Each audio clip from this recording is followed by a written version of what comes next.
Today, we're diving into one of the most powerful and often one of the most destructive forces in our world, nationalism. We're going to see how a very specific, aggressive version of it can become the single biggest roadblock to peace.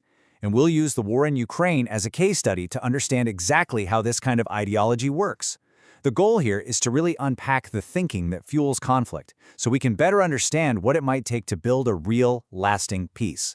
So here's how we're going to break this down. First, we'll define this destructive kind of nationalism. Then we'll look at how its core ideas are fueling the conflict in Ukraine. From there, we'll see exactly how it blocks peace, connected to a wider principle we see in other conflicts, and finally, we'll explore what the sources say are the absolute must-haves for peace to even have a fighting chance. Okay, so first things first. Let's be really clear about what we mean by destructive nationalism. This isn't about just being proud of your country or a sense of unity. No, we're talking about a very specific ideology that twists that pride into an aggressive, outward-facing force. Yeah, this is basically nationalism as a weapon. It's an ideology that goes way beyond celebrating one identity. As the source puts it, it actively tries to erase another one and justifies unbelievable suffering to get it done.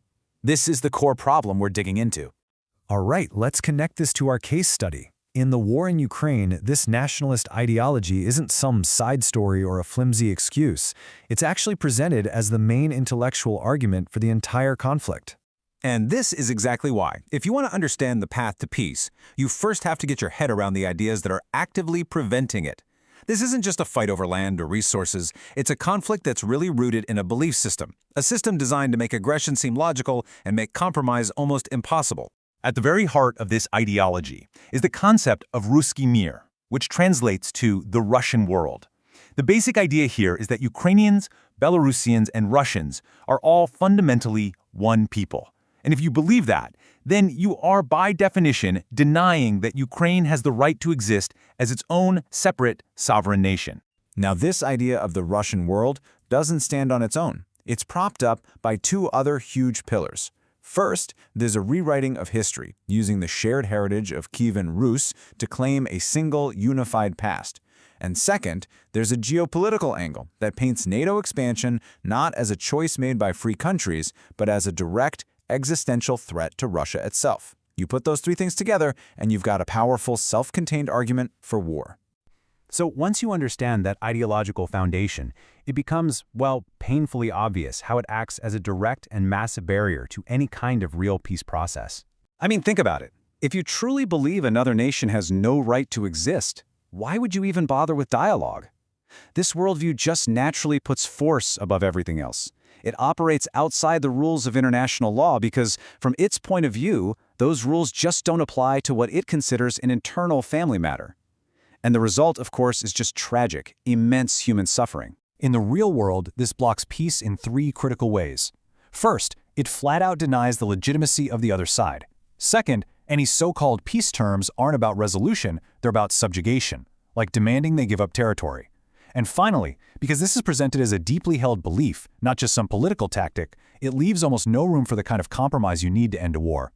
And this quote really just boils it all down, doesn't it? You simply can't build a lasting peace with someone who denies your fundamental right to exist. Mutual recognition of sovereignty, that's the starting line.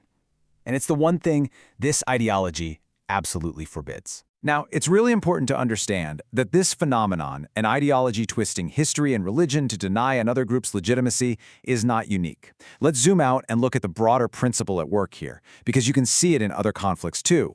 The core idea is this. Nationalism gets really dangerous when it starts weaponizing history and religion to erase someone else. It takes a shared past, and instead of seeing it as a bridge between people, it reframes it as a claim of ownership over them.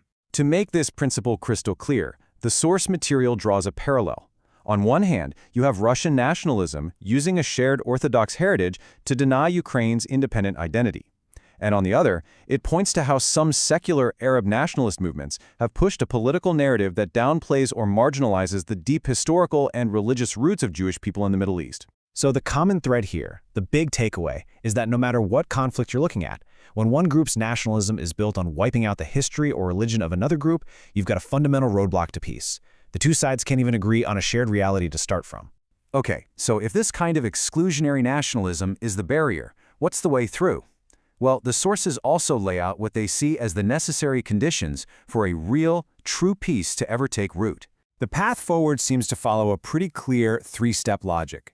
It has to start with recognizing the other side, truly accepting that different, valid historical stories can exist at the same time. That leads to step 2, a rock-solid respect for mutual sovereignty. And finally, both sides have to make a conscious choice to separate their identity from aggression, to make sure that heritage is a source of pride, not a justification for conquest. And, at the end of the day, this isn't just about politics or strategy. Rejecting these kinds of ideologies is a moral and humanitarian must. It's about preventing more violence and standing up for basic human dignity. Which leaves us with the essential question at the heart of this whole topic, doesn't it? Can peace actually exist without mutual recognition? If one side simply refuses to acknowledge the other's basic right to be, is any outcome besides endless conflict even possible? That's really the fundamental challenge to think about.